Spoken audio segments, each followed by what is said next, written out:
الحمد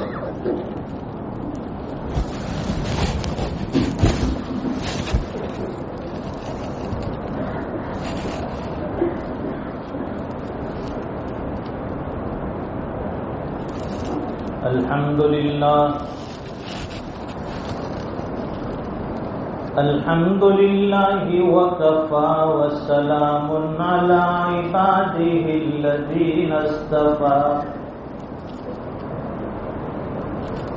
خصوصا على أفضلهم وخاتم النبيين محمد الأمين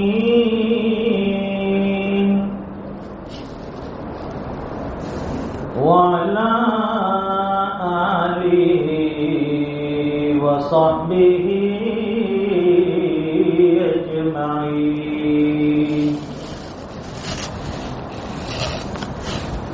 أما بعد فأعوذ بالله من الشيطان الرجيم. بسم الله الرحمن الرحيم.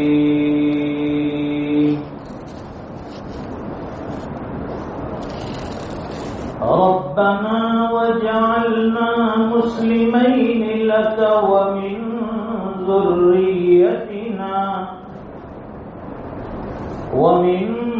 ذريتنا أمة مسلمة لك. وقال الله تبارك وتعالى من يعمل سوءا يجز به. وقال الله تبارك وتعالى وذروا ظاهر الإثم وباطنه. صدق الله المولانا العظيم. وقال رسول الله صلى الله عليه وسلم المسلم من سلم المسلمون من لسانه ويده. صدق رسوله النبي الأمي الحبيب الكريم. ونحن على ذلك لمن الشاهدين والشاكرين. والحمد لله رب العالمين. اللهم صل على سيدنا ومولانا محمد وعلى آل سيدنا محمد وبارك وسلم. بزرگان محترم،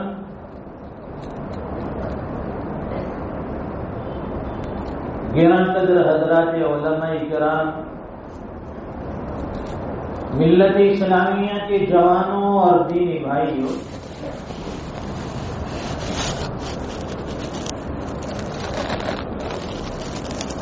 اللہ تعالیٰ نے کائنات میں جتنی بھی مخلوقات پیدا فرمائی،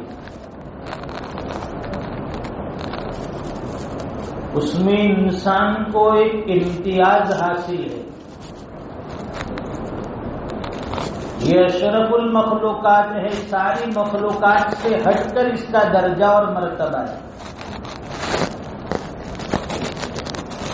اور پھر حق تعالی شانہ نے ظاہری اعتبار سے بھی انسان کو دوسری مخلوقات سے ممتاز رکھا.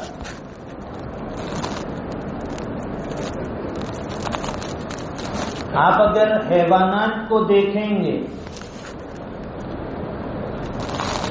تو جسم پر الگ الگ جگہ کہیں چھوٹے کہیں بڑے بال ہیں، ان کے پیر کہیں ٹوکے کہیں موٹے کہیں لمبے، اور ایک شناخت دم کی شکل میں ہوتی ہے. اگر انسان کے پیچھے دم لگا دی جائے تو کتنا بدا معلوم ہوتا ہے۔ قرآن کریم میں اللہ فرماتے ہیں لَقَدْ خَلَقْنَا الْإِنسَانَ فِي أَحْسَنِ تَقْوِيمٍ، بہترین مخلوق بنا کر اللہ تعالی نے حضرت انسان کو پیدا کیا، شکل و صورت بھی اچھی عطا فرمائی،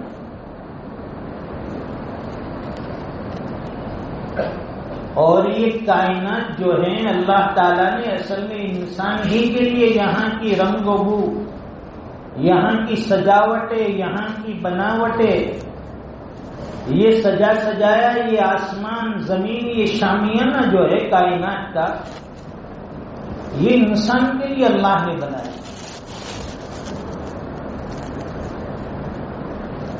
تو ایک انسان اور ایک مسلمان فرماتے ہیں کہ جو مخلوق سراپا خیر ہے، جو مخلوق سراپا خیر ہے اسے فرشتے کہتے ہیں، اور جو مخلوق سراپا شر ہے اسے شیطان کہتے ہیں، اور جس میں خیر اور شر دونوں ہو وہ حضرت انسان ہے۔ پھر جس انسان کے اندر خیر غالب ہے اسے اچھا انسان کہتے ہیں، اور جس انسان میں شر غالب ہو اسے برا انسان کہتے ہیں۔ خیر غالب ہونے کا مطلب یہ ہے کہ اس کا مزاج، اس کی طبیعت، اس کی وضاحت، یہ ساری چیزیں نیکیوں پر دلالت کرتی ہو، سمجھئے کہ یہ آدمی سراپا خیر ہے۔ اللہ تعالیٰ نے اس کے اندر خیر کا مادہ اور غلبہ رکھا ہے، اور جس انسان کے مزاج میں تلخی ہو، جس کے مزاج کے اندر قساوت ہو، طبیعت میں نیکی کا جذبہ کم اور شر برائیوں کا جذبہ زیادہ ہے، نیکی کی طرف جلدی نہیں آتا ہے اور برائیوں کی طرف جلدی چلا جاتا ہے، اللہ اور اس کے رسول کے حکموں کی طرف آنے میں اس کے قدم لڑکھڑاتے ہیں، ڈگمگاتے ہیں، اور جہاں نفس اور شیطان کی طرف سے دعوت ملتی ہے وہاں وہ جلدی سے چلا جاتا ہے۔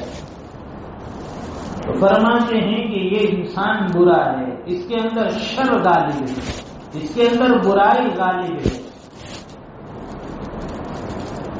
تو اللہ تعالیٰ نے یہ جو بڑی بڑی راتیں رکھی ہیں، مخصوص ایام اور دن رکھے ہیں، یہ اسی لیے تو آتے ہیں کہ اگر کوئی آدمی اپنا پچھلا دھونا چاہے، اس کو معاف کروانا چاہے تو ایسی راتوں میں آ کر اللہ سے معافی مانگ لے، ایک جھٹکے میں سارا کیا کرایا ختم۔ جتنا جلدی اللہ راضی ہوتا ہے دنیا میں دوسرا اتنا جلدی کوئی راضی نہیں ہوتا ہے۔ ایک ماں اپنے بچے سے کتنی جلدی راضی ہوتی ہے، بچہ کتنا بھی شرارتی ہو اور کتنا بھی پریشان کرتا ہو، لیکن جب وہ ماں کی گود میں چلا جاتا ہے ماں اسے سینے سے لگا لیتی، حالانکہ وہ دن بھر پریشان کرتا ہے، تنگ کرتا ہے، اس کے باوجود ماں اس سے راضی ہو جاتی ہے۔ اس کے دل میں جو ممتا ہے، جو محبت ہے، جو پیار اللہ نے دیا ہے، اس سے وہ اپنی اولاد سے بہت جلدی راضی ہو جاتی ہے۔ تو فرماتے ہیں کہ ایسی 70 ماہوں سے زیادہ پروردگار اپنے بندوں پر مہربان ہے۔ 70 ماہ ہوتی ہے اس کی ممتا ایک طرف، اور اللہ کی طرف سے ملنے والی محبت اور اللہ کی طرف سے ملنے والی مغفرت یہ ایک طرف۔ یہ مخصوص رات اللہ نے اسی لیے تو دی کہ اب اس کے بعد آنے والا جو صیام رمضان ہے اور بابرکت مہینہ ہے، تقدس والا مہینہ ہے، اس کے آنے سے پہلے میرے بندے اپنے گناہوں سے تائب ہو جائے تاکہ میں ان کے گناہوں کو معاف کر دوں، پاکیزہ مہینے میں پاکیزہ بنا کر ان کو داخل کر دوں۔ حضور پاک صلی اللہ علیہ وسلم نے مسلمان کی پہچان بتائی، تعریف بتائی۔ ہر آدمی کی ایک تعریف ہوتی ہے، ایک پہچان ہوتی ہے، اس کے ذریعے سے اس کی پہچان ہوتی ہے۔ مثال کے طور پر ایک ہی نام کے کئی انسان ہوتے ہیں۔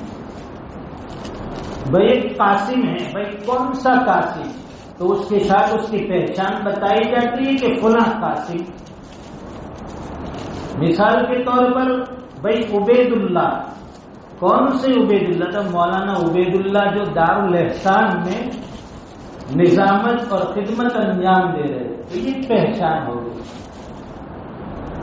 جو بھی نام ہو اس کے ساتھ پہچان ہوتی ہے، فوراً آدمی کے دل دماغ میں اس کا چہرہ سامنے آتا ہے۔ تو حضور پاک صلی اللہ علیہ وسلم نے مسلمان کی پہچان بتائی، فرمایا المسلم من سلم المسلمون من لسانه ويده۔ حضور پاک صلی اللہ علیہ وسلم فرماتے ہیں کہ سچا پکا کامل ایمان مسلمان کو ہے کہ جس کی زبان سے اور اس کے ہاتھ سے کسی مسلمان کو تکلیف نہ ہو، نہ زبان سے نہ ہاتھ سے۔ یہ پہچان ہوگی۔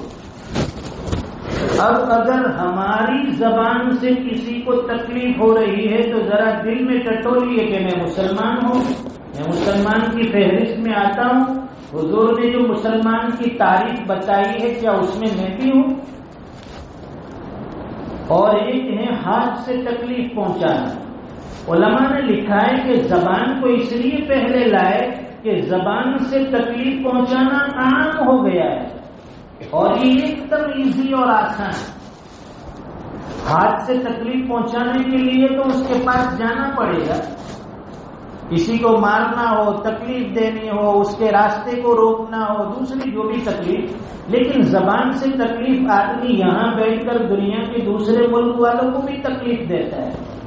اور آج کل تو انٹرنیٹ کا زمانہ، فون کا زمانہ، میسج ایک ایسا چھوڑ دیتا ہے وہ بیچارے کی ساری رات وہ پریشانی میں گزرتی ہے، اور یہاں یہ میاں فون سوئچ آف کر کے آرام سے سو گئے، اس کو پوری رات جاگنے پہ مجبور کر دیا۔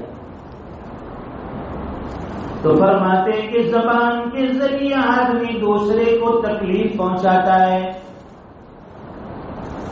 اور یہ تکلیف کس کو پہنچاتا ہے؟ سب سے زیادہ تکلیف اپنے ارد گرد والے کو پہنچ رہی ہے۔ ہماری زبان سے ہمارے والدین کو تکلیف، ہماری بیوی کو تکلیف، بچوں کو تکلیف، اگر بھائی بہن ہیں ان کو تکلیف، پڑوسیوں کو تکلیف، ہمارے دوستوں کو تکلیف۔ اس لیے فرمایا کہ اگر کسی کو خوشی نہیں پہنچا سکتے تو اس کو غم بھی مت پہنچاؤ، اگر کسی سے دوستی نہیں کر سکتے تو دشمنی بھی نہ کرو، اگر کسی کی تعریف نہیں کر سکتے تو اس کی برائی بھی مت کرو۔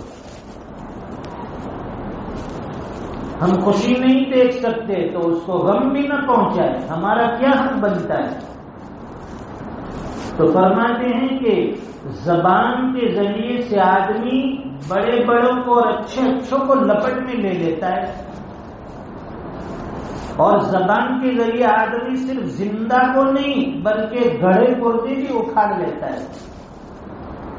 جب آپس میں بات چلتی ہے، تو میں پڑتی ہے، تو وہ بیچارہ قبرستان میں حساب سے فارغ ہو گیا، سو گیا، اس کو بھی اکھاڑتے کہ تیرا باپ ایسا تھا، تیرا فلاں ایسا تھا، وہ بیچارے قبر میں مٹی ہو گئے۔ تو جس کی زبان کنٹرول میں نہیں تو اس آدمی کا کوئی اعتبار نہیں، وہ آدمی شر سے بھرا ہوا ہے۔ یہ زبان دکھنے میں چھوٹی ہے، جرمہ صغیر و جرمہ کبیر، یہ اس کی ہائٹ باڈی چھوٹی ہے لیکن اس کے گناہ بڑے بڑے ہیں۔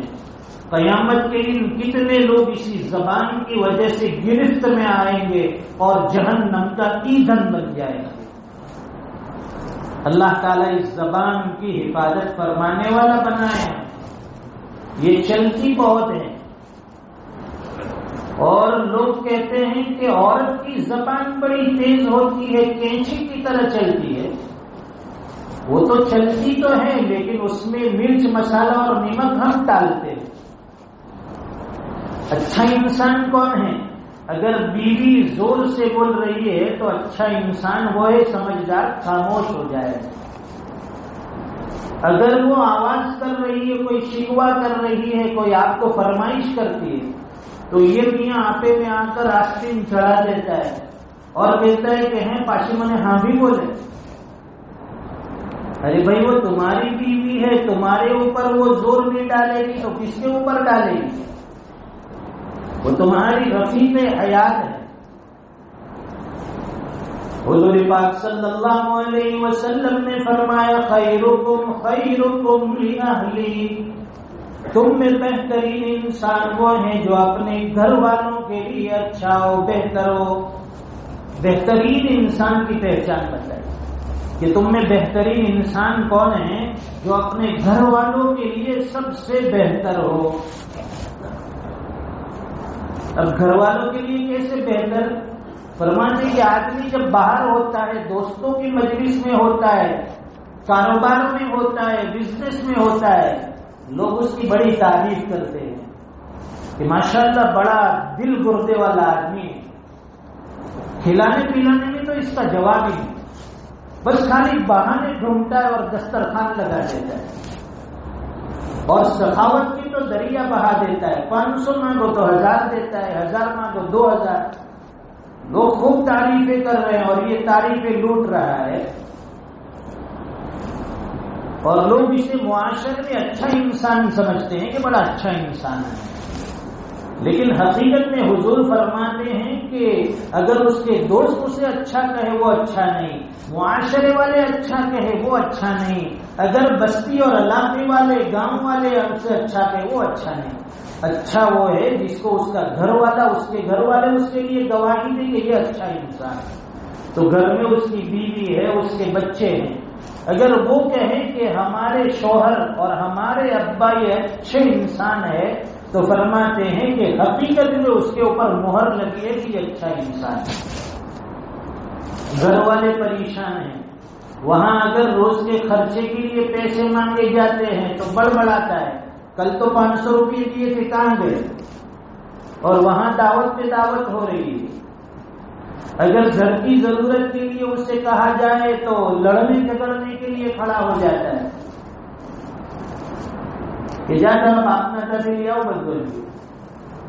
ارے بھائی وہ تو سب کو چھوڑ کے ہمارے پاس آئی ہے اور ہم اسے واپس اس کے گھر بھیج رہے ہیں۔ حضور پاک صلی اللہ علیہ وسلم فرماتے ہیں خیرکم خیرکم لأہلی، تم میں بہترین انسان وہ ہیں جو اپنے گھر والوں کے لیے اچھا ہو، بہتر ہو۔ وَأَنَا خَيْرُكُمْ لِأَهْلِي، اور میں تم سب میں اپنے گھر والوں کے لیے بہتر ہوں۔ تو جس کے گھر والے گواہی دے کہ یہ اچھا انسان، وہ حقیقت میں اچھا ہے۔ سیدہ عائشہ صدیقہ رضی اللہ تعالیٰ عنہ سے پوچھا گیا کہ حضور پاک صلی اللہ علیہ وسلم جب گھر میں ہوتے آپ کے کام کاج اور آپ کے معمولات کیسے ہوتے؟ سیرت کی کتابوں میں ملتا ہے کہ حضور پاک صلی اللہ علیہ وسلم اپنے گھر میں ایک عام انسان کی طرح زندگی گزارتے تھے، اپنے کام خود اپنے ہاتھوں سے کر لیتے تھے۔ حضور اپنے کام خود کر لیتے تھے، یہاں تو انتظار میں ہے کہ وہ استری پریس کر کے کپڑے کب لائے گی، جوتے صاف کر کے کب دے گی۔ اب یہ صاحب نکل رہے MLA بن کے گھر سے، پانی کا گلاس وہ کب لے کر آئے گی؟ ارے یہ تمہاری نوکرانی نہیں ہے، یہ تمہاری رفیق حیات ہے۔ حضور نے زندگی گزار کر بتایا کہ گھر میں اگر آپ کی بیوی ہے تو وہ کس طرح سے آپ کے ساتھ رہے گی، آپ اس کے ساتھ کس طرح سے رہیں گے۔ آپ اپنے پھٹے کپڑے میں پیون خود لگا لیتے تھے، جوتیاں بھی صاف کر لیتے تھے، گھر کی ضرورتوں کا خوب خیال رکھتے تھے، ایک عام انسان کی طرح۔ اور جب رات کو یہ تکلیف کی بات بتا رہا تھا کہ ہماری زبان سے، ہمارے ہاتھ سے کسی دوسرے انسان کو، کسی مسلمان کو تکلیف نہ پہنچے۔ اب دیکھیے، ایک آدمی ایجوکیٹ ہے، اس کے پاس ڈگریاں ہیں، لیکن اس کے اعمال دیکھیے، اس کا عمل دیکھیے کہ باہر راستے پہ گاڑی ایسی جگہ پارک کر کے آیا، چھوڑ کے آیا کہ جس سے آنے جانے والے کو تکلیف ہو رہی ہے، راستہ بلاک ہو گیا ہے۔ تو ہمارے اس عمل سے ہم نے دوسرے کو تکلیف پہنچائی۔ یہ ہماری ڈگری ہمیں کام نہیں آئے گی، یہ ہمارے پاس جو ایجوکیشن ہے، جو بھی تعلیم ہے، اگر صحیح تعلیم ہوگی تو آدمی کسی دوسرے کے لیے تکلیف کا ذریعہ اور سبب نہ بنتا ہے۔ مسجد میں آ رہے نماز کے لیے، وہاں سب چپل رکھنے کی جگہ موجود ہے، ہر آنے والا آدمی ترتیب سے چپل اور جوتیاں رکھتا جائے۔ اب ایک آدمی روزانہ اپنی جگہ پر چپل رکھتا ہے، لیکن اس دن اس نے دیکھا کہ یہاں کسی اور کی رکھی ہوگی، اسے پیر سے دھکیل دیا اور اپنی وہاں پر لا کر رکھ دی۔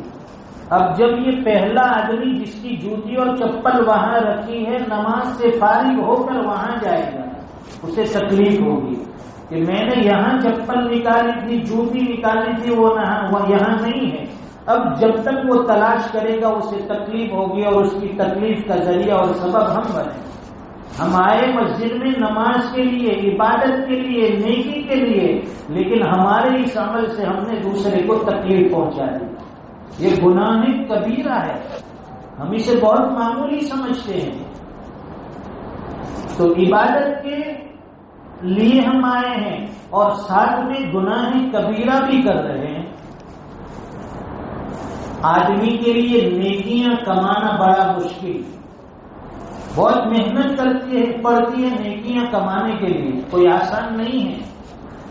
اپنے اوقات کو فارغ کرنا، مسجد کے لیے آنا، وضو کرنا، نفس اور شیطان کا مقابلہ کرنا، پھر نماز میں آ کر کھڑا ہونا، بڑی محنت کے بعد یہ نیکیاں ہاتھ لگتی ہے، لیکن بغیر سوچے سمجھے ہم اپنی نیکیاں گنوا بیٹھتے ہیں۔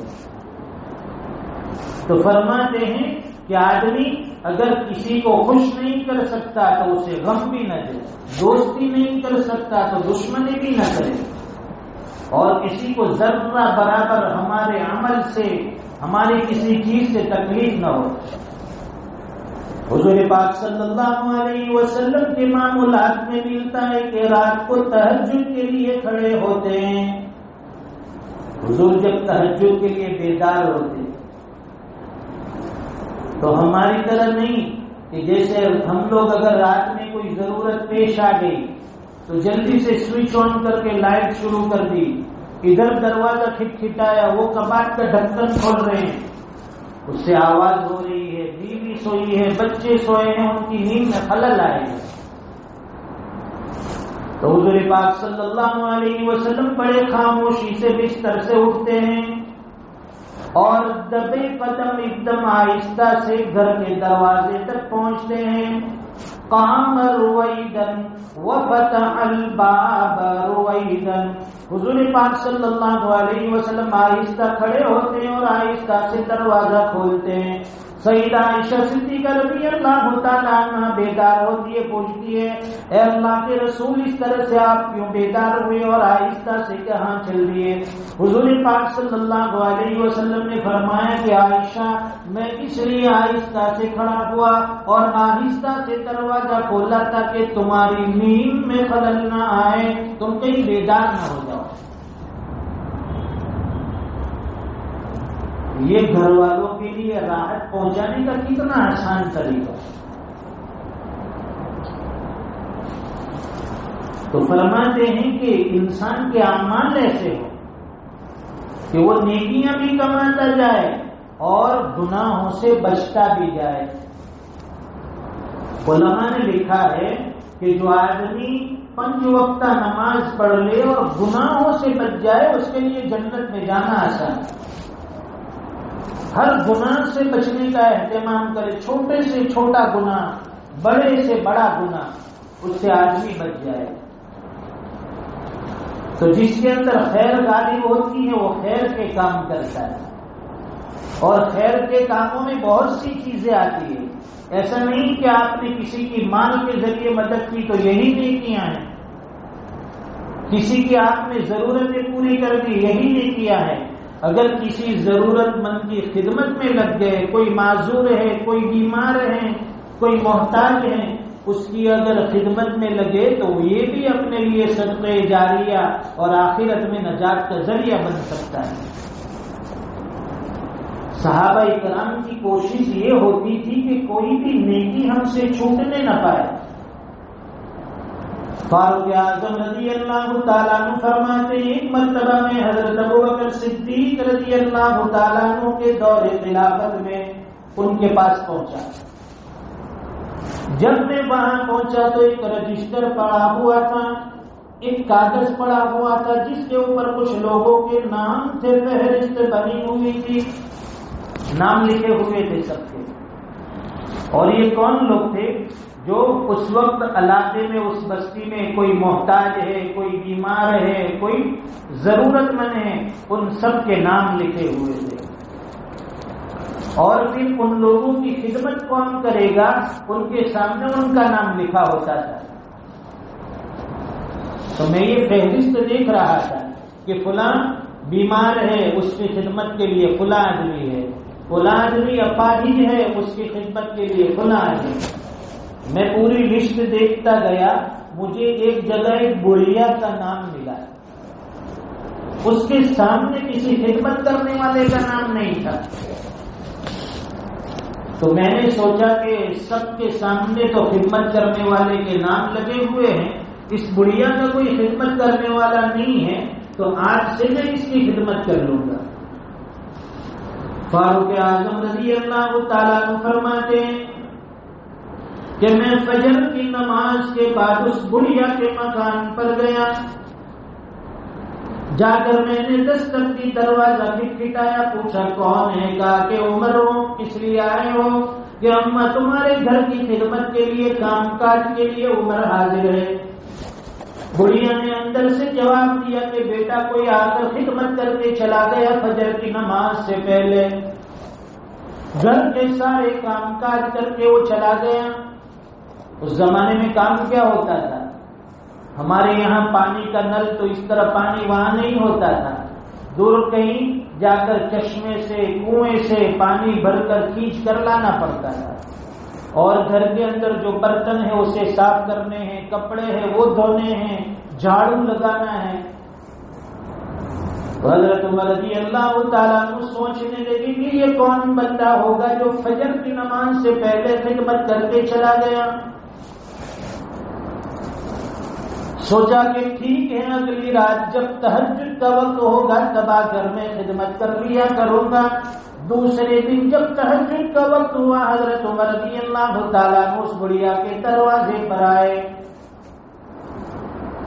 دستک دی، کہا کہ اماں عمر حاضر ہے، کوئی کام ہو، کوئی خدمت ہو. جواب ملا کہ بیٹا پہلے سے کوئی کام کرنے والا آ کر چلا گیا، سارے کام کاج اس نے ختم کر دیے. پوچھا کہ اماں وہ کون ہے، کیسا ہے، لمبا ہے یا چھوٹا ہے، موٹا ہے یا پتلا ہے، کون تھا؟ وہ بڑھیا کہنے لگی کہ بیٹا مجھے معلوم نہیں، جب وہ آتا ہے تو دروازے پر دستک دیتا ہے اور کہتا ہے کہ اماں پردہ کر لیجئے. میں پردے کے اندر چلی جاتی ہوں، جب کام سے فارغ ہوتا ہے تو پھر کہہ دیتا ہے کہ اماں پردہ ختم ہو گیا باہر آ جائے. وہ چلا جاتا تھا، میں باہر نکلتی تھی، مجھے پتا نہیں ہے کون ہے اور کہاں سے آتا ہے. فاروق اعظم رضی اللہ تعالیٰ عنہ فرماتے میں نے بھی دل میں ٹھان لی کہ کل میں اس آدمی کو ضرور پکڑ کر رہوں گا. وہ تیسرے دن عشاء کی نماز پڑھ کر میں اس بڑھیا کے مکان کے قریب جا کر کونے میں بیٹھ گیا کہ تاکہ دیکھوں کہ کون آتا ہے اور خدمت کرتا ہے۔ جب تیسری رات ہوئی، عشاء کی نماز سے لوگ فارغ ہوئے، اپنے اپنے گھروں میں چلے گئے، رات کی تاریکی پڑنے لگی، سناٹا ہو گیا، مغلوب ساری سو گئی۔ فرماتے ہیں کہ ایسے میں کوئی انسان سامنے سے نکلتا ہوا نظر آیا، پیر میں جوتی اور چپل تک نہیں، دبے پیر وہ اس بڑھیا کے مکان پر آیا۔ جیسے ہی قریب آیا، حضرت عمر فرماتے ہیں کہ میں آ گیا سامنے آ کر پوچھا کہ من انت، تم کون ہو؟ تو جواب دیا کہ انا ابو بکر، میں ابو بکر ہوں رضی اللہ تعالیٰ۔ حضرت عمر رضی اللہ تعالیٰ فرماتے ہیں کہ میں حیران پریشان تھا، یہ وقت کا امیر المومنین ہے، یہ وہ شخصیت ہے جس کو اللہ نے نبی کے بعد سب سے اونچا درجہ کائنات میں عطا فرمایا، اور یہ اتنا بڑا ابو بکر صدیق رضی اللہ تعالیٰ کو، اس کا مقام اور مرتبہ اتنا اونچا ہے، لیکن رات کی تنہائیوں میں ایک بڑھیا کی خدمت کر رہے ہیں۔ پوچھا کہ وہ حضرت عمر نے کہ حضرت ابو بکر سے کہ آپ کے پیر میں جوتیاں کیوں نہیں؟ تو فرمانے لگے کہ جوتیاں اس لیے نہیں پہنی کہ رات کے سناٹے میں اگر جوتیوں کی کھڑکھڑاہٹ سے آواز سے کسی کی نیند میں خلل نہ آ جائے، اس لیے بغیر جوتیوں کے میں ایسے ہی چلا آتا ہوں۔ تو امیر المومنین بن کر ان کا اتنا بڑا جذبہ ہے کہ وہ مخلوق خدا کی خدمت میں لگے، وہ نیکیاں بٹورنے میں لگے ہیں، نیکیاں کمانے میں لگے ہیں، اور ہم لوگوں کے پاس نام اعمال میں دکھانے کے لیے کچھ نہیں، اللہ کے دربار میں پیش کرنے کے لیے کچھ بھی نہیں، پھر بھی امیدیں بڑی بڑی لگائے ہوئے ہیں کہ ہم تو فلاں جنت میں جائیں گے اور ہمیں جنت میں یہ ملے گا۔ ارے اللہ کے بندوں، کچھ اعمال تو کر لو، کچھ نیکیاں تو کر لو، کچھ اپنے رب کو راضی کرنے والی حرکت تو کر لو، تاکہ وہ رب قیامت کے دن ہم سے راضی ہو جائے۔ نیکی میں جانے کا ہر ایمان، جنت میں جانے کا ہر ایمان والے کا جذبہ ہوتا ہے اور ہونا بھی چاہیے، لیکن جیسا جذبہ ہو اس کے مطابق ہماری طلب بھی ویسی ہونی چاہیے۔ اب ایک آدمی کا جذبہ ہے کہ میں شادی کر لوں، اب شادی کا جذبہ تو ہے لیکن تیاری کوئی نہیں ہے، تو اس کے ساتھ تیاری بھی چاہیے، اس کی طلب بھی چاہیے۔ تو جنت یہ ہماری چاہت ہے اور یہ ہمارا مقصود ہے، اللہ کی رضا کے ساتھ اللہ ہمیں اپنی جنت عطا فرما دے، تو اس کی طلب اور اس کا جذبہ اور اس کی چاہت میں ہمارے لیل و نہار کچھ اعمال سے مزین ہو جائے۔ حضور پاک صلی اللہ علیہ وسلم نے جو مسلمان کی پہچان بتائی، حقیقت میں صحابہ کرام رضی اللہ عنہم اجمعین میں یہ پہچان کوٹ کوٹ پر بھری تھی، اور آپ کے بعد آنے والے تابعین اور جتنے لوگ اس راستے پر چلنے والے سب کی زندگیاں اٹھائی لی، تو ان کی ذات سے کسی کو کوئی تکلیف نہیں، بلکہ ان کے اخلاق دیکھ کر غیر مسلم بھی ایمان میں داخل ہو جاتے۔ حضرت عبداللہ ابن مبارک رحمۃ اللہ علیہ بہت بڑے اللہ والے گزرے ہیں، بہت بڑے محدث، عابد، زاہد، اور اللہ تعالیٰ نے مال و دولت سے بھی نوازا تھا۔ ان کا جس جگہ کے اوپر مکان تھا ان کے پڑوس میں ایک یہودی رہتا تھا۔ دیکھیے، پڑوس کی بات اس لیے بتا رہا ہوں کہ آج ہمارا پڑوسی ہماری ایذا اور تکلیف سے محفوظ نہیں۔ یہ ابھی آم کا سیزن آئے گا، وہ کیریاں چوس چوس کر اور کاٹ کاٹ کر خود کھائے گا اور چھین کے پڑوسی کے دروازے پر ڈالے گا، پھر جھگڑے شروع ہوتے ہیں اور کہتے ہیں کہ بچے نے اب 2 چھین کے ڈال بھی دیے تو کیا پریشانی ہے؟ ارے بھائی، کھائے گا خود اور ڈالے گا ہمارے دروازے پر۔ تو حضرت عبداللہ ابن مبارک رحمۃ اللہ علیہ کا پڑوسی ایک یہودی تھا، اس کو اپنا مکان بیچنا ہے۔ وہ ایک کوئی گاہک آیا، کسٹمر پوچھا کہ کتنے کا ہے، تو اس علاقے میں اس جیسا مکان اس کی قیمت 1000 دینار ہوتی، 1000 دینار، لیکن اس یہودی نے آنے والے کو اس مکان کی قیمت 2000 دینار بتائی۔ وہ آنے والا بھی پوچھتا ہے تعجب سے کہ بھائی تو عجیب بندہ ہے، یہاں پر مکان کی قیمت 1000 دینار ہے اور تو 2000 مانگ رہا ہے۔ تو وہ کہنے لگا کہ تجھے معلوم نہیں ہے کہ میرے پڑوس میں کون رہتا ہے؟ کہا کہ معلوم ہے، حضرت عبداللہ ابن مبارک۔ تو کہا کہ 1000 دینار قیمت الدار یعنی گھر کی قیمت ہے، اور 1000 دینار قیمت الجوار ہمارے پڑوسی حضرت عبداللہ ابن مبارک ہے، ایسا پڑوسی تو میں دے رہا ہوں اس کے 1000 دینار، اس لیے یہ 2000 دینار میرے مکان کی قیمت ہے۔ اس دور میں مسلمانوں کے اخلاق کیسے تھے کہ ان کی زندگی کو دیکھ کر پڑوسیوں کے مکان کی قیمت بڑھ جاتی تھی۔ اور آج ہمارے مسلم معاشرے میں ہمارا نام سن کر مکان کی قیمت گر جاتی ہے۔ بھئی کس کا مکان ہے؟ فلاں آدمی، بڑا لڑاکو آدمی ہے، کتنی قیمت ہے؟ 20 لاکھ، اب جانے دیں 15 میں بھی دے دوں گا، چھٹکارا مل جائے۔ ہمارے نام سے لوگوں میں چڑچڑاہٹ اور نفرتیں کیوں آ گئی؟ ہمیں اس کا اندازہ بھی ہے کہ ہم اپنے اعمال سے جانے انجانے میں کس کس کو اور کیسے کیسے تکلیف پہنچا رہے ہیں۔ حضرت عبداللہ ابن مبارک رحمت اللہ علیہ کو جب پتا چلا کہ اس آدمی نے مکان بیچنے کے لیے نکالا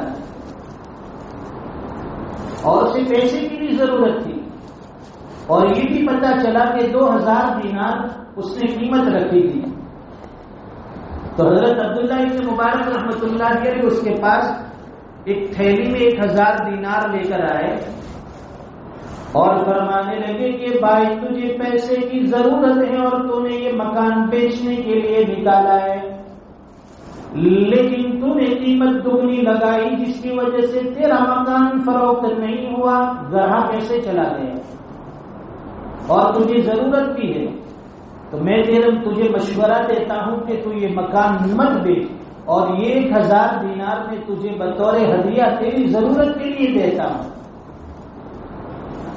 فرماتے ہیں کہ اس یہودی کی آنکھوں سے آنسو آ گئے، ایک ہاتھ میں یہ دینار تھے اور دوسری طرف زبان پر کلمہ جاری ہو گیا کہ ایسے بھی مسلمان ہوتے ہیں جن کے اخلاق اتنے بلند ہوتے ہیں۔ لوگ ہمارے اخلاق دیکھ کر مسلمان ہو جائے، یہی تو مسلمانی ہے۔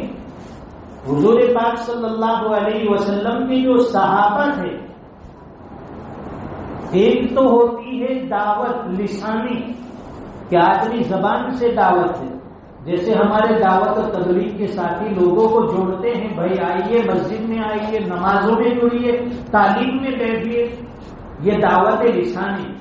اور ایک ہوتا ہے انسان کے اخلاق، یہ بھی ایک دعوت ہے، اس کا رہن سہن، اس کی چال ڈھال، اس کے رفتار، اس کی گفتار، اس کے کردار، یہ بھی ایک دعوت ہے کہ آدمی اسے دیکھ کر بھی ایمان اور اسلام قبول کر لیتا ہے۔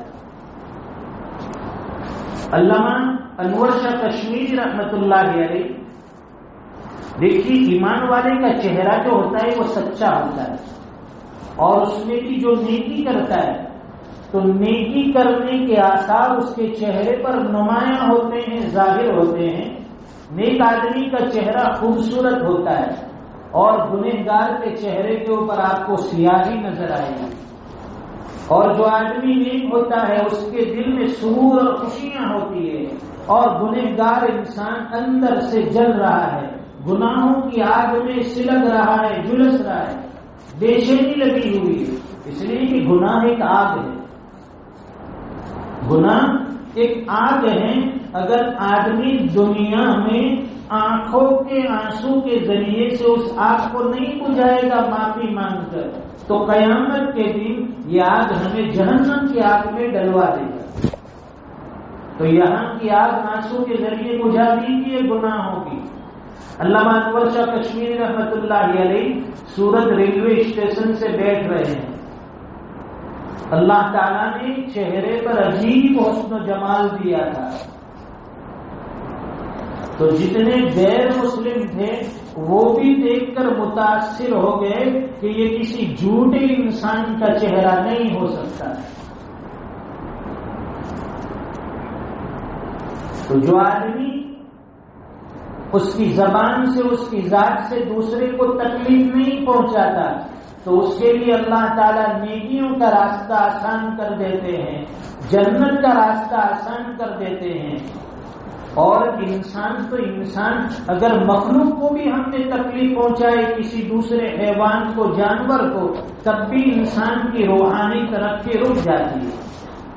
حکیم الامت مجدد ملت حضرت مولانا شاہ اشرف علی تھانوی رحمۃ اللہ علیہ فرماتے ہیں کہ جس زمانے میں تفسیر بیان القرآن لکھ رہا تھا، فرماتے ہیں کہ اس زمانے میں گھر کے لوگ کسی قریبی رشتے دار کے یہاں کسی شادی کی تقریب میں گئے.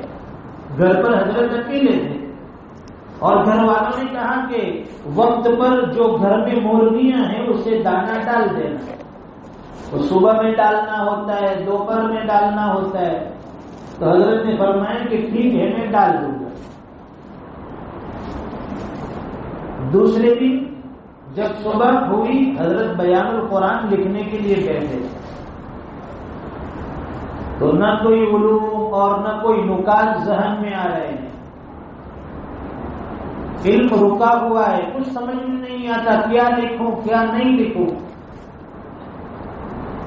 پھر سوچنے لگی کہ کون سا گناہ ہو گیا ہے کہ آج یہ تفسیر لکھنے بیٹھا ہوں لیکن ذہن میں کوئی بات نہیں آ رہی ہے. حدیث کی کتاب اٹھا رہے ہیں، تفسیر کی اٹھا رہے ہیں، پھر بھی کچھ لکھ نہیں سکتے. تو فرماتے ہیں کہ میں نے دماغ پر کافی زور دیا تو پتا چلا کہ وہ جو گھر والوں نے مجھے مرغیوں کو دانا ڈالنے کے لیے کہا تھا وہ کام میں بھول گیا اور دیر بھی ہو گئی تھی کافی.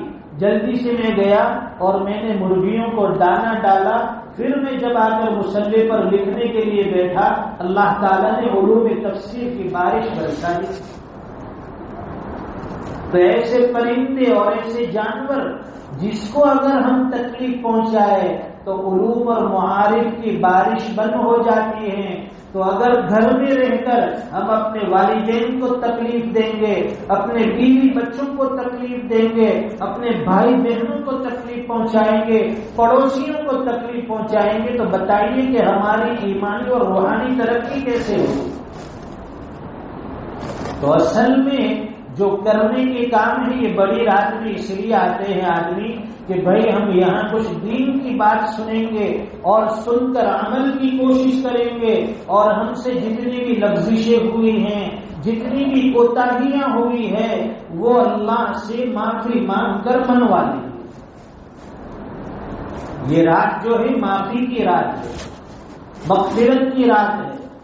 اللہ کی طرف سے فرشتے ندا دیتے ہیں، منادی کرتے ہیں، ہے کوئی مغفرت کا طلبگار کہ اس کی مغفرت کر دی جائے، ہے کوئی بخشش کا چاہنے والا کہ اس کو بخش دیا جائے، ہے کوئی روزی کا طلبگار کہ اسے روزی دی جائے. فرشتے صبح تک ندا دیتے ہیں، آواز لگاتے ہیں، جسے جو مانگنا ہے مانگیے. آج اللہ کا دربار کھلا ہوا ہے، آج مغفرت عام ہے، آج بخشش کی رات ہے، آج بخشش بھی عام ہو جائے گی. تو اللہ دینے کے لیے تیار ہیں، بس ہمیں صرف مانگ کر لینا ہے. وہ دینے پر تلا ہوا ہے اور ہمیں مانگنے کی فرصت نہیں. مانگنے والوں کو ملتا ہے. آج تک اللہ نے بے مانگے بہت دیا ہے، لیکن ایک مرتبہ اپنے رب سے مانگ کر تو دیکھیے. اور گناہوں کا سب سے بڑا اثر یہی ہوتا ہے کہ آدمی اللہ سے مانگنے سے محروم ہو جاتا ہے، اسے توفیق نہیں ملتی مانگنے کی. اور توفیق نہیں ملتی تو سمجھیے کہ ہمارا رب ہم سے ناراض ہو گیا ہے. وہ کیوں ہمیں یہ توفیق نہیں دے رہا ہے کہ ہم اس کے دربار میں آئے؟ کیوں ہمارے ہاتھ اس کے سامنے نہیں اٹھ رہے ہیں؟ اور آدمی جتنا گناہوں میں مبتلا ہوتا ہے، نیکیاں اس کے لیے اتنی بوجھل اور اتنی مشکل ہو جاتی ہے. گناہوں کی وجہ سے فجر کی نماز میں اٹھنا مشکل، گناہوں کی وجہ سے اس کے اثر کی وجہ سے ہماری جماعتیں چھوٹ رہی ہے، پھر گناہوں کی وجہ سے اس کے اثر کی وجہ سے آہستہ آہستہ نمازیں بھی قضا ہو رہی ہے۔ اور لوگ یہ سمجھتے ہیں کہ وہ جو گناہ باہر ہوتے وہی گناہ ہیں، لیکن حقیقت میں یہ موبائل کے گناہ اتنے عام ہو گئے ہیں کہ اس کے اندر ہم نے اپنی ساری روحانیت اور اپنی ساری تازگی اور ساری ایمانیت ہم کھو کر بیٹھ گئے۔ گھر میں اگر 4-5 آدمی ہیں، اب باپ کہیں الگ کونے میں لے کر بیٹھا ہے، ماں کسی اور جگہ بیٹھی ہے، ایک بیٹا وہاں کچھ کھیل رہا ہے، دوسرے کے ہاتھ میں اس طرف موبائل ہے، کوئی گیم میں لگا ہے، کوئی دوسرا پروگرام دیکھ رہا ہے، کوئی سیریل دیکھنے میں مبتلا ہے، رات کو 11 بجے ہیں، 12 بجے ہیں، 1 بجے ہیں، بھائی ابھی 12:30 بجے تک تو ہماری 2 GB روز کی ہے وہ چلنے والی ہے، تو 12:30 بجے تک تو اس کو استعمال کرنا ہی ہے، یہ کوٹا پورا کریں گے، پیسے دیے ہیں ہم، ہماری راتیں تباہی کی طرف جا رہی ہے۔ فجر کے لیے اٹھنا مشکل، کیونکہ جو آدمی رات کو دیر سے سوئے گا وہ فجر میں کبھی اٹھ نہیں سکتا۔ اس موبائل کی وجہ سے کتنے لوگ نمازوں سے محروم ہو گئے، کتنے لوگ دوسری چیزوں سے محروم ہو گئے، اور اسی کی نحوست کی وجہ سے گھر میں میاں بیوی میں جھگڑے ہو رہے۔ بھئی تو فون میں کس کے ساتھ بات کر رہی ہے، تو کس کے ساتھ چیٹنگ میں لگی ہے، وہ پھر اس کے شوہر کا فون دیکھتی ہے کہ آپ بھی تو کچھ اندر دباتے رہتے ہو، آپ کس کے ساتھ لگے ہو، یہ سارے لوگ چیٹنگ اور چیٹنگ میں لگے ہوئے ہیں۔ اللہ تعالیٰ امت کے حال پر رحم فرمائے۔ یہ کسی ایک جگہ کا نہیں، ہر گھر کا رونا ہے، ہر گھر کا یہ ٹکڑا ہے، ہر گھر میں یہ تکلیف اور مصیبت آج گھر کر گئی ہے۔ انٹرنیٹ کیا سستا ہو گیا کہ ہم نے اس کو ایسا بنا لیا کہ آدمی بغیر کھائے تو رہ سکتا ہے، لیکن بغیر انٹرنیٹ کے اب نہیں رہ سکتا۔ اگر ایک دن کی اگر خرابی آ گئی اور انٹرنیٹ ڈیٹا زیادہ اوپن نہیں ہو رہے ہیں، بھائی زیادہ فری نہیں چل رہا ہے، تو شکوے شکایتیں، دوست کو فون کرے گا، بھائی تیرا کون سا ہے، تو میرا تو جیو والا ہے، چل رہا ہے برابر، آج صبح سے ذرا تھوڑا سلو ہے، دوسرے کو تیرا کہ میرا تو ایئرٹیل ہے، فٹافٹ چل رہا ہے راجدھانی کی طرح، وہ پریشان ہے، دوپہر ہو گئی ابھی بھی کیوں نہیں چل رہا ہے، شام ہو گئی پھر پریشان۔ بھئی اتنا پریشان تو کبھی باپ کی موت پر بھی نہیں ہوا تھا جتنا پریشان آج وہ نظر آ رہا ہے انٹرنیٹ نہ چلنے کی وجہ سے۔ یہ ہماری کمزوری بن گئی ہے، اور کمزوری خود ہم نے بنائی۔ کیا آج تک لوگ زندہ نہیں رہتے تھے جب یہ انٹرنیٹ نہیں تھا، جب یہ موبائل نہیں تھا؟ اب یہ موبائل آ گیا تو کیا ہم اس کے بغیر نہیں جی سکتے؟ ہماری روح نکل جائے گی، یا فرشتہ آ جائے گا روح قبض کرنے کے، تمہارے پاس انٹرنیٹ نہیں ہے چلیے اب یہاں سے۔ یہ رمضان جو آ رہا ہے، اس رمضان کے آنے سے پہلے ہم موبائل کا استعمال بالکل کم کر دیں۔ ہماری رمضان بھی اس سے محفوظ نہیں، جو گناہ عام دنوں میں ہو رہا ہے وہ رمضان میں ہو رہا ہے۔ اور ایک دوسری مصیبت IPL کی شکل میں، جو بالکل رمضان کے ساتھ آپ کو گویا کہ وہ ایسا کہہ رہے ہیں کہ آپ کے لیے گفٹ ہے، لیکن جنت سے محرومی کا سبب ہے ایمان والے کے لیے۔ اور یہ پورا رمضان چلنے والا ہے، اور اس کا شیڈیول اور ٹائم ٹیبل بھی ایسا ہے کہ مغرب کے بعد شروع ہوتا ہے رات کو 12 بجے تک، اس میں ہماری تراویح، عشاء کی نماز سب قربان ہوگی، اور ہمارا جوان تو انتظار میں ہے کہ آؤ خط رمضان میں مزہ آ جائے۔ روزانہ بھی وہاں نہیں، رات نا موڑ سودی ان کے میچ جوانی آئی تھی۔ ارے اللہ کے بندے، یہاں تراویح میں آ کر کون کھڑا ہوگا؟ یہاں نماز میں آ کر کون کھڑا ہوگا؟ وہ کروڑوں میں بکنے والے لوگ ہیں، وہ کھٹی کوڑی ہمیں اور آپ کو دینے والا نہیں، پھر ان کا فیور کر کے ہمیں کیا ملنے والا ہے؟ ہم اپنی آخرت کیوں برباد کر رہے ہیں؟ یہ رمضان عبادتوں کا مہینہ ہے. وہ 4-5 گھنٹے وہ میچ چلتی کرکٹ کی، وہ 5 گھنٹے ہماری نیکیوں سے محروم ہو جائیں گے. اس لیے ابھی سے عادت بنائے، ابھی سے عزم کر لے کہ انشاءاللہ اس سال کا رمضان ہم اس طرح سے گزاریں گے، ہمارا کوئی روزہ، ہماری کوئی نماز اور ہماری ایک بھی تراویح انشاءاللہ فوت نہیں ہوگی. اگر کسی نے اس طرح سے رمضان گزار کے دیا، اللہ تعالیٰ سال بھر کی نمازیں، سال بھر کی نیکیاں اس کے لیے آسان کر دیں گے. اور رمضان جو ہے پوری سال کا دار و مدار اس پر ہے. جس آدمی کا رمضان نیکیوں والا گزرتا ہے اس کا سال اللہ تعالیٰ نیکیوں میں گزارتے ہیں. جو گناہوں میں رمضان میں مبتلا ہوا، عام دنوں میں اس سے زیادہ وہ گناہوں کے دلدل میں پھنس جاتا ہے. تو جو آج تک روزے نہیں رکھتے تھے وہ بھی ہمت کرے کہ بھائی اللہ نے ہمیں اس قابل بنایا ہے، جوان ہے، تندرست ہے. معمولی بہانے پر لوگ روزے نہیں رکھتے. اس لیے ایک لطیفہ ہے نا کہ ایک خاتون اپنے شوہر سے کہنے لگی کہ دیکھو اب رمضان بھی قریب آ رہا ہے، یہ 15 شعبان بھی ہو گئی، کچھ دنوں میں رمضان ہے، روزے تو رکھو گے نا؟ تو میاں کہنے لگے کہ ارے پگلی، تجھے تو معلوم ہے میں تو شوگر کا مریض ہوں، ٹھوس کے کھانا کھا رہا ہے. میں تو شوگر کا مریض ہوں، مجھے بھوک لگتی ہے، روزہ میں کیسے رکھوں گا؟ اچھا ٹھیک ہے، چلو ٹھیک ہے، آپ شوگر کے مریض ہیں، ڈائبٹیز ہے، روزے نہیں رکھیں گے، تراویح تو پڑھو گے نا؟ تو پھر کہنے لگا شوہر کہ تو جانتی ہے دن بھر دکان پہ جاتا ہوں، کام کاج کرتا ہوں، شام کو گھر آتے آتے میں تھک جاتا ہوں، پیر میں طاقت ہی کہاں ہوتی ہے کہ تراویح میں کھڑا رہوں گا. اچھا تراویح بھی معاف کروا لی، تاکہ پھر مغرب کے وقت افطار تو کرو گے نا؟ تو کہنے لگا کہ وہ تو میں کروں گا، میں کوئی کافر تھوڑی ہوں، افطار تو میں کروں گا، میں کافر تو ہوں نہیں.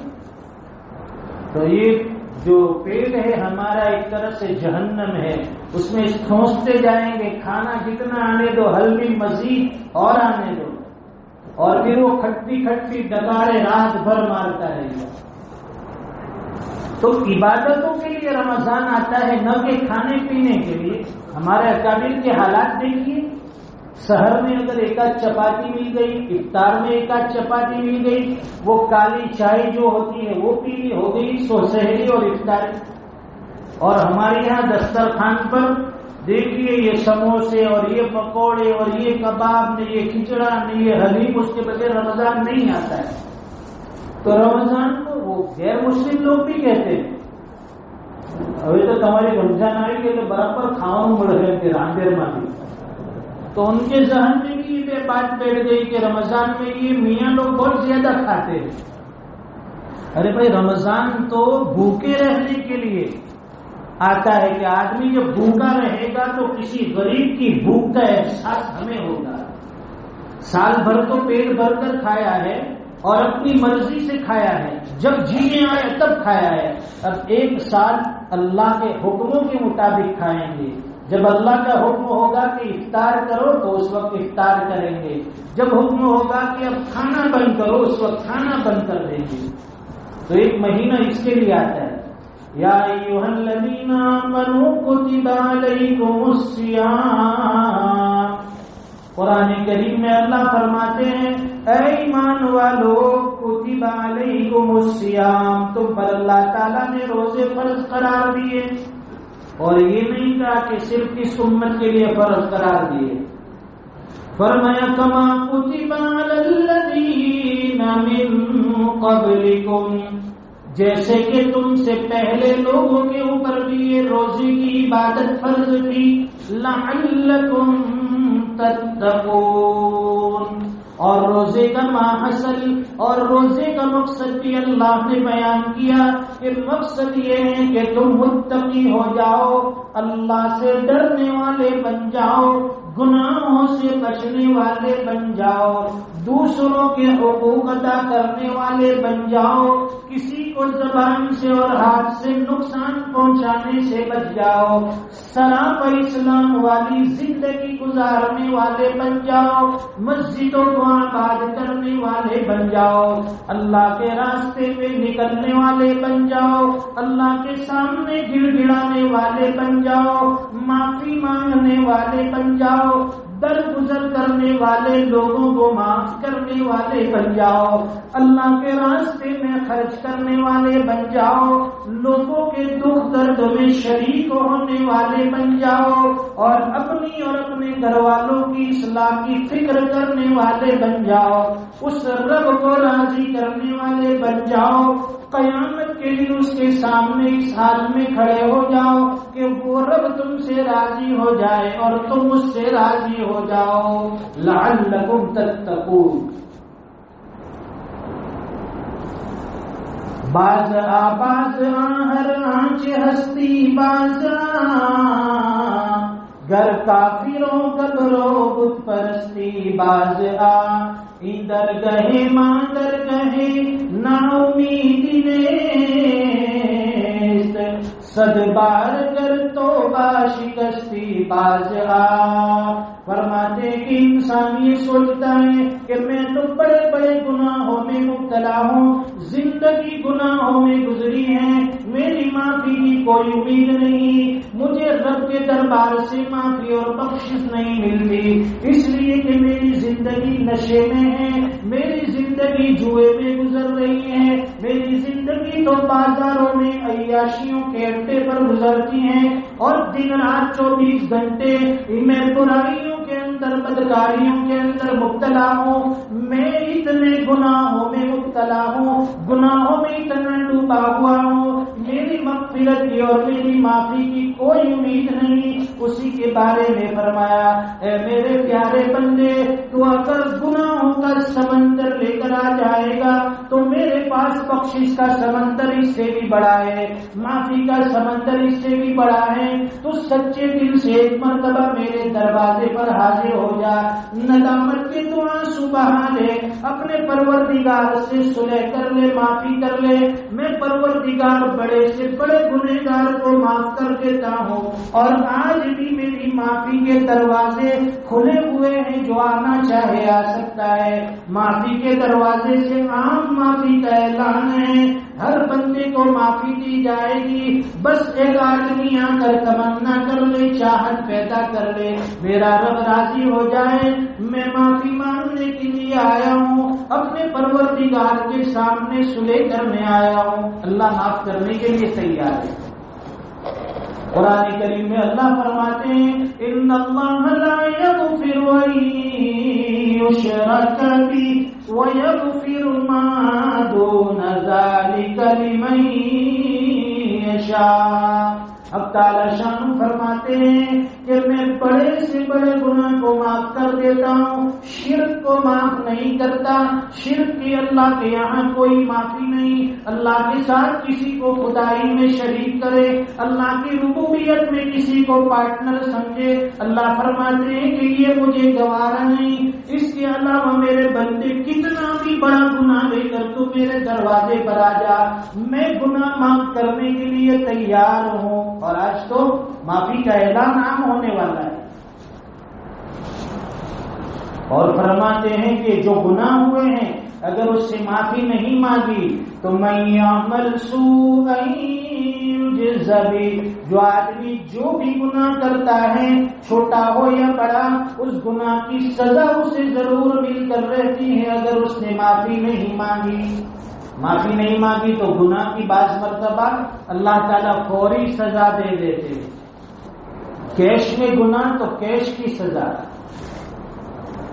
اور کبھی اللہ تعالیٰ اس کو مؤخر کرتے ہیں، ٹال دیتے ہیں کہ بھائی گناہ بھی کیا ہے اور چند سال کے بعد اس کو اس کی سزا ملتی ہے۔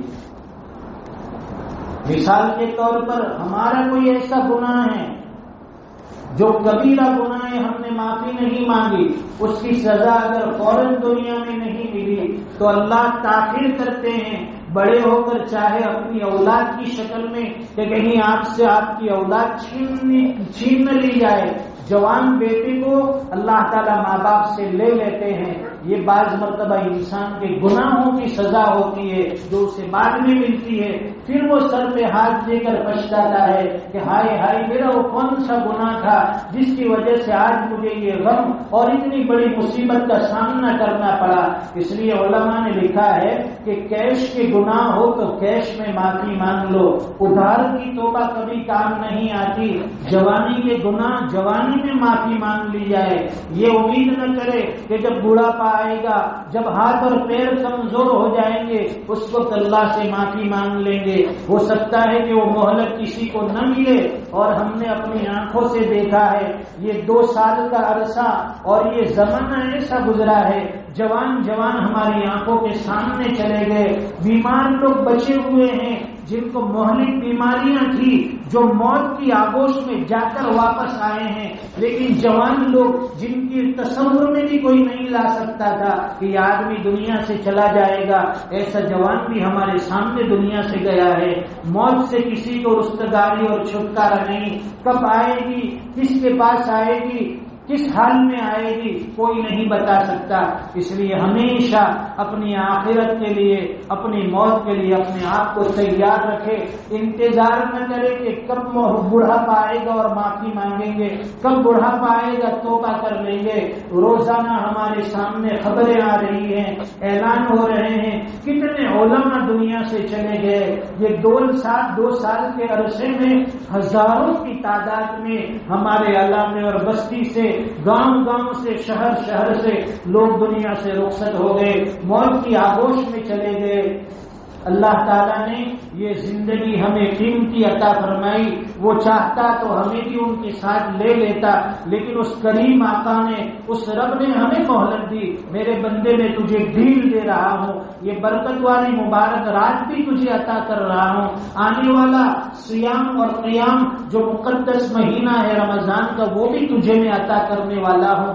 یہ اللہ تعالیٰ ہم سے امید لگائے ہوئے ہیں، میرا بندہ میرے دربار میں آئے گا، مجھ سے صلح کر لے گا، مجھ سے معافی مانگ لے گا، اور گناہوں کے 2 آنسو بہا کر مجھے راضی کر کے اپنی بھی بخشش کروا جائے گا، اپنے گھر والوں کی بھی معافی مجھ سے طلب کر لے گا، اپنے رشتہ دار اور خاندان والوں کی بھی مغفرت کروا لے گا۔ وہ رب ہمیں دینے کے لیے تیار بیٹھا ہے، بس ہمیں مانگنا ہے، اور ایسے دل کے طلب کے ساتھ مانگنا ہے، ایسے جذبے کے ساتھ مانگنا ہے کہ کوئی دینے والا ہمیں دینے کے لیے بالکل تیار ہے، بس وہ دیکھنا چاہتا ہے کہ ہماری طلب کتنی ہے، ہماری جستجو کتنی ہے، ہم کتنے ولولے کے ساتھ اور کتنے اللہ کے ساتھ قرب اور تعلق کے ساتھ اللہ سے مانگتے ہیں۔ جو آدمی جتنا نیچا بن کر مانگے گا پروردگار اس سے اتنا جلدی راضی ہو جائے گا۔ یہ مانگنے کی رات ہے، عبادت کی رات ہے، سننا سنانا تو سال بھر ہوتا رہتا ہے، اب یہاں سے جانے کے بعد بھی ہمیں کچھ نہ کچھ اعمال میں جوڑنا ہے، کچھ نیکیاں کرنی ہے۔ عشاء کی نماز ہم نے پڑھ لی جماعت سے، اللہ توفیق دے کچھ تہجد کا بھی اہتمام کر لیا جائے، کچھ دعاؤں کا اہتمام، تلاوت قرآن کر لی جائے، اور فجر کی نماز بھی پھر جماعت کے ساتھ پڑھے تو یہ پوری رات عبادت میں بھی آئے گی، اور اللہ کے یہاں اگر یہ بڑی رات ہمارے حق میں قبول ہو گئی تو ہمارے لیے آخرت میں نجات کا ذریعہ بھی بن جائے گا۔ اللہ تعالیٰ کہیں سنی باتوں پر عمل کی توفیق عطا فرمائے۔ 2 سال سے ہم نے یہ رمضان میں مسجد کا دروازہ تک نہیں دیکھا، مسجد کی نمازوں سے محروم رہے، اللہ تعالیٰ نے پھر ایک مرتبہ ہمارے لیے اپنے در کا دروازہ کھول دیا ہے، اپنے گھر پہ آنے کی اجازت دے دی ہے، اس کو غنیمت سمجھے، کہیں ہماری ناقدری کی وجہ سے وہ رب ہم سے ناراض نہ ہو جائے، پھر ہمارے لیے اپنے گھر کے دروازے بند نہ کر دے، یہ بھی ڈرنا چاہیے۔ دنیا بھر کے حالات ہمارے سامنے ہیں کہ کہیں سے کوئی بھی خبر کسی بھی وقت بھی آ سکتی ہے، ہم اپنے لیے اور پوری امت کے لیے حالات کے سازگار ہونے کی دعا بھی مانگے۔ اللہ تعالی ہماری پچھلی زندگی میں جو بھی لفزشیں ہوئی معاف فرمائیں، اور باقی زندگی اپنی طاعات اور مرضیات پر چلنے کی توفیق عطا فرمائیں۔ وآخر دعوانا الحمدللہ رب العالمین۔ درود شریف پڑھیں گے اور دعا کریں گے۔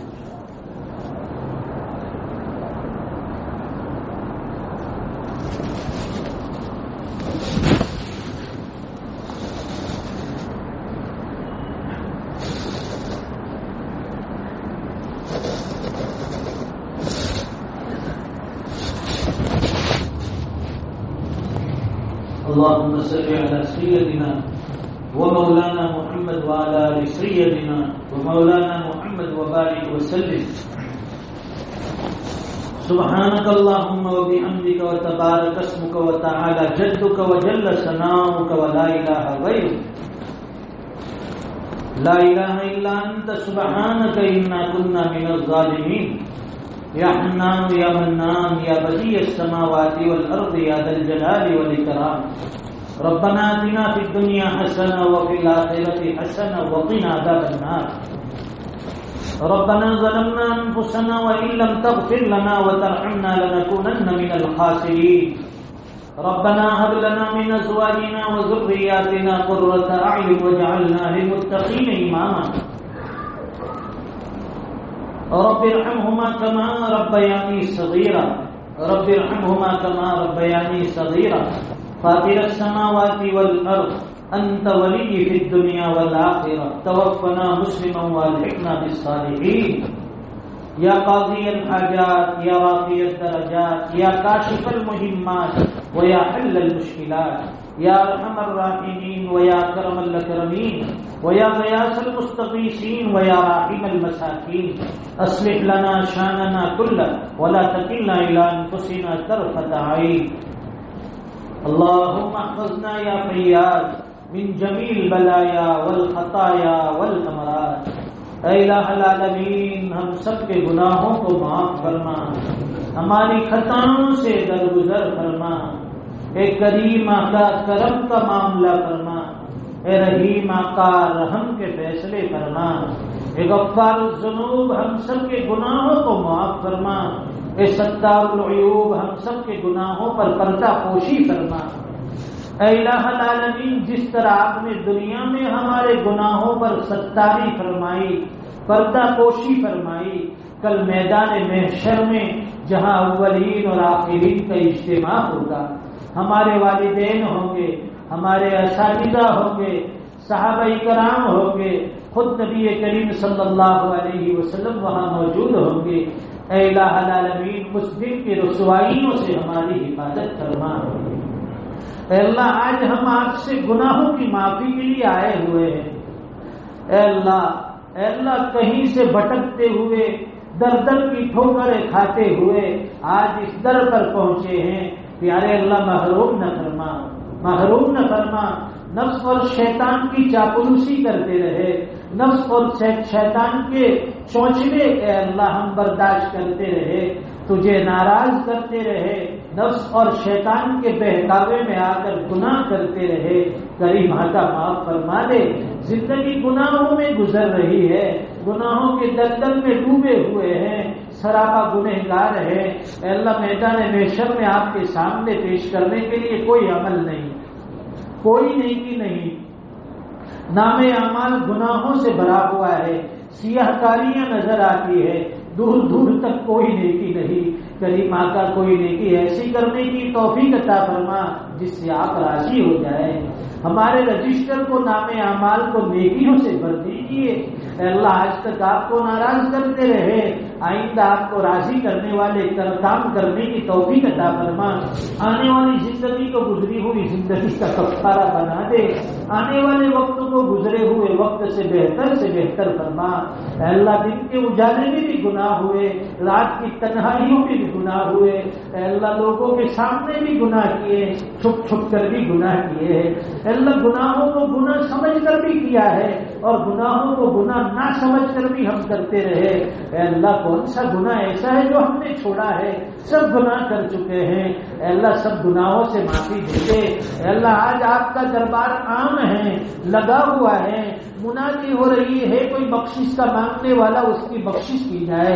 اے اللہ ہم بھی تو بخشش کے لیے آئے ہیں، ہم پر بھی کوئی نظر کرم فرما دے. اے اللہ اعلان ہو رہا ہے کوئی مغفرت کا طلبگار کے اس کی مغفرت کی جائے. اے اللہ پورا مجمع اسی امید پر آیا ہے، ہماری بھی مغفرت فرما، ہمارے والدین کی مغفرت فرما، ہمارے اہل و عیال کی مغفرت فرما، پوری امت کی مغفرت فرما. اے اللہ اگر تو ہمیں معاف کر دے گا، ہماری بخشش کر دے گا، ہماری مغفرت کر دے گا، تیری شان میں تو کوئی کمی نہیں آئے گی، ہم جیسے بگڑے لوگوں کا کام بن جائے گا۔ اے اللہ اگر آج کی اس رات میں بھی معافی نہیں ملی تو پھر ہم کہاں جائیں گے جہاں سے ہمیں معافی ملے گی؟ اے اللہ یہی آپ کا در ہے اور یہی آپ کا گھر ہے جہاں سے سب کو معافی ملتی ہے، جہاں سے سب کو مغفرت کے پروانے دیے جاتے ہیں۔ اے اللہ ہم سب قطار میں لگے ہوئے ہیں، دکھی ہیں، پریشان ہیں، حالات کے مارے ہوئے ہیں۔ اے اللہ کون کون سے حالات میں کون کون مبتلا ہے آپ جانتے ہو گے۔ اے اللہ بے شمار بندے اپنے اپنے اعتبار سے حالات میں ملوث ہیں، مبتلا ہے۔ کریم آقا سب کی پریشانیاں، سب کے دکھ درد کو اے اللہ دور فرما دے۔ بہت سے بندے ایسی ایسی پریشانیوں میں ہیں کہ وہ ایسی پریشانی کسی کے سامنے بیان بھی نہیں کر سکتے۔ اے اللہ کئی لوگوں کے کاروبار ٹھپ ہیں، اے اللہ حالات کی وجہ سے کتنے کے بزنس بنے ہیں، کئی کارخانے اور فیکٹریاں بنے ہیں جس کی وجہ سے مزدور طبقہ پریشان ہے۔ اے اللہ کمائی کے معاملے میں بہت سے لوگ پریشان ہیں، سب کے روزگار کو جاری ساری فرما دیجیے، سب کے لیے آسان روزی کا انتظام فرما دیجیے۔ آنے والا مبارک مہینہ رمضان جو اے اللہ آپ کی طرف سے رحمتوں اور برکتوں کا مہینہ ہے، آپ کی طرف سے اور آپ کے حبیب صلی اللہ علیہ وسلم کا فرمان بھی ہے کہ اپنے کام کاج کے بوجھ کو ہلکا کر دیجیے، اپنے خادم اور غلام اور مزدوروں کے بوجھ کو بھی ہلکا کر دیجیے۔ اے اللہ اس مہینے کی صحیح عبادت کی توفیق عطا فرما، اے اللہ مقدس مہینہ ہمیں عطا فرما، بار بار عطا فرما، ہماری زندگی میں بار بار رمضان آتا رہے، اس کے انوار اور برکات ہم لوٹتے رہیں، عبادتوں سے اپنی آخرت سنوارتے رہے، آپ کو راضی کرنے والے اعمال کرتے رہے۔ اے اللہ ہر چھوٹے سے چھوٹے گناہوں سے ہماری حفاظت فرما دے۔ پوری امت پریشان ہے، پوری امت حالات سے دوچار ہے۔ اے اللہ جہاں بھی جاتے ہیں نفرتوں سے دیکھے جاتے ہیں، جہاں بھی جاتے ہیں بدنام زمانہ لوگ سمجھتے ہیں۔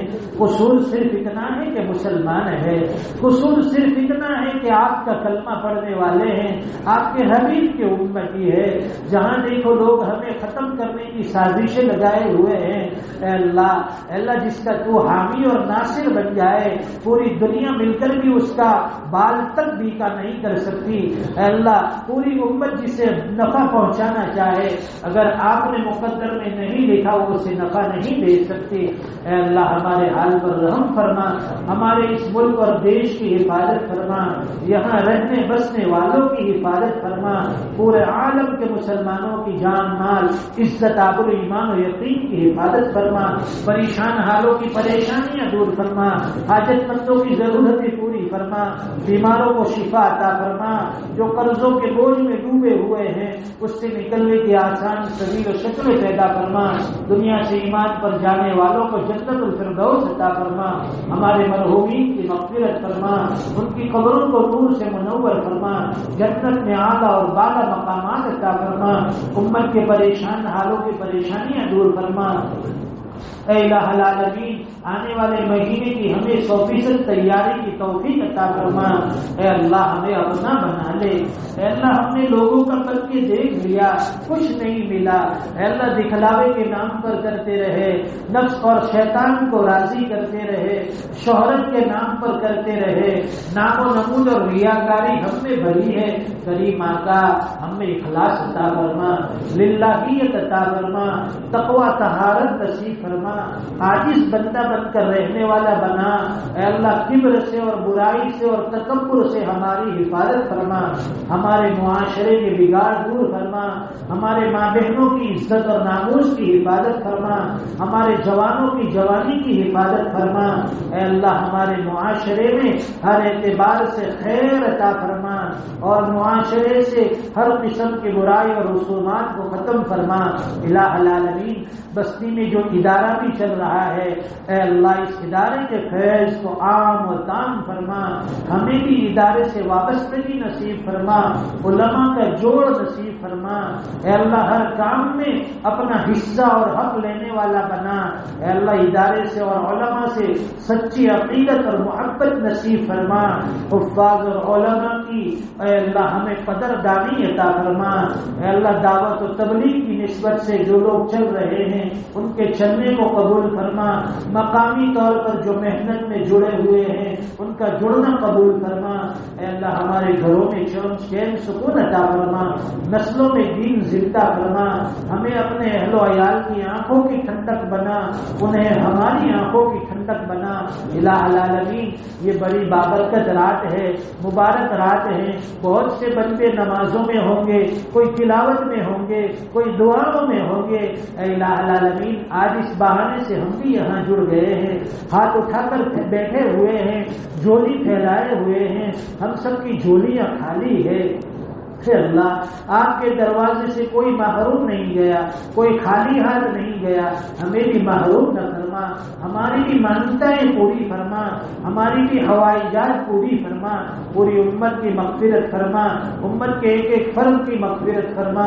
الہ العالمین جو مانگا وہ بھی عطا فرما، اس کے علاوہ جو مانگنا رہ گیا بغیر مانگے اس سے بہتر و بڑھ کر عطا فرما۔ یہ دعائیں اپنے فضل و کرم حبیب پاک صلی اللہ علیہ وسلم کے صدقے جو قبول منظور فرما۔ ربنا تقبل منا انك انت السميع العليم وتب علينا انك انت التواب الرحيم وصلى الله على النبي الكريم آمين برحمتك يا ارحم الراحمين۔